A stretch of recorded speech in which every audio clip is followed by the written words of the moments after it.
কালীচরণ বাবু যিনি OSD two honourable minister ছিলেন, x minister Firhad Hakim এবং মেয়র, তাকে করা হয়েছে, কালকে ধরা হয়েছে এবং সিট গঠন হয়েছে।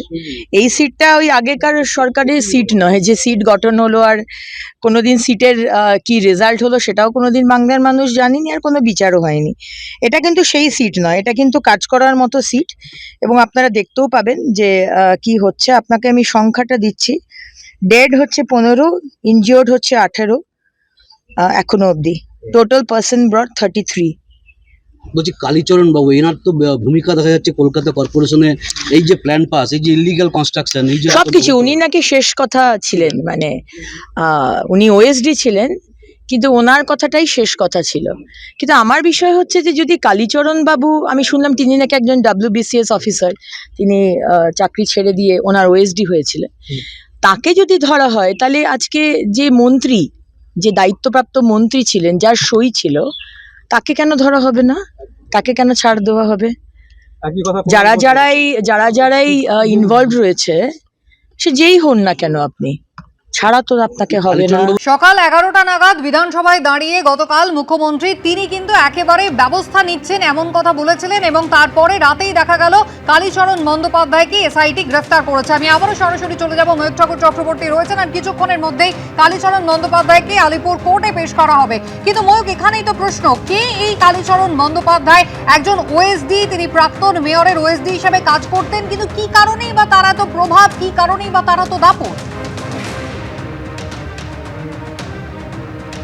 দেখো, যথেষ্ট প্রভাবশালী ছিলেন এই কালীচরণ বন্দ্যোপাধ্যায়। মূলত তার প্রভাবেই কলকাতা পুরসভা এলাকাতে বিভিন্ন বেআইনি কাজকর্ম, বেআইনি যে প্ল্যান স্যাংশন, সেগুলো দিনের পর দিন চলেছে। এবং শুধু তাই নয়, এই কালীচরণ বন্দ্যোপাধ্যায়ের বিরুদ্ধে শেক্সপিয়ার সরণি থানায় বছরখানেক আগে একটা অভিযোগ হয়।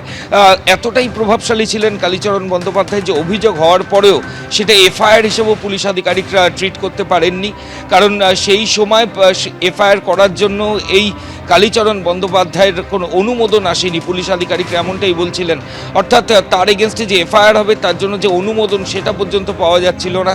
এমনই মারাত্মক অভিযোগ রয়েছে। এতটাই পাওয়ারফুল ছিলেন এই কালীচরণ বন্দ্যোপাধ্যায় এবং কলকাতা পুরসভায় একাধিক বেআইনি যে কাজকর্ম সেগুলো কিন্তু তার অনুমোদনেই হতো।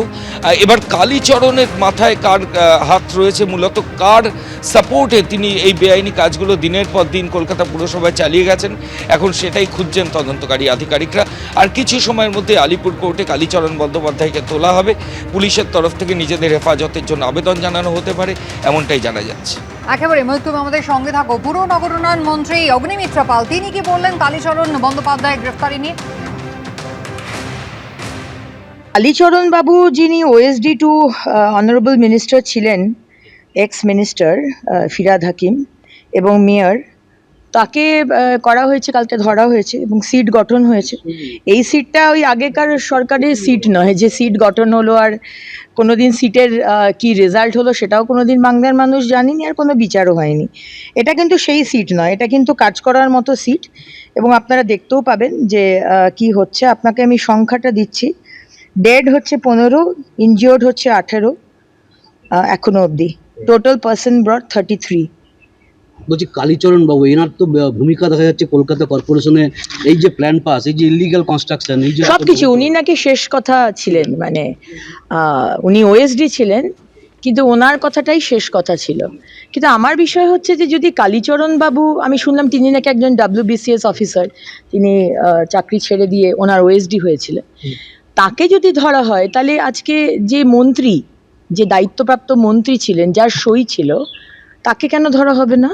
তাকে কেন ছাড় দেওয়া হবে? যারা যারাই ইনভলভ রয়েছে, সে যেই হন না কেন, আপনি ছাড়া তো আপনাকে হবে না।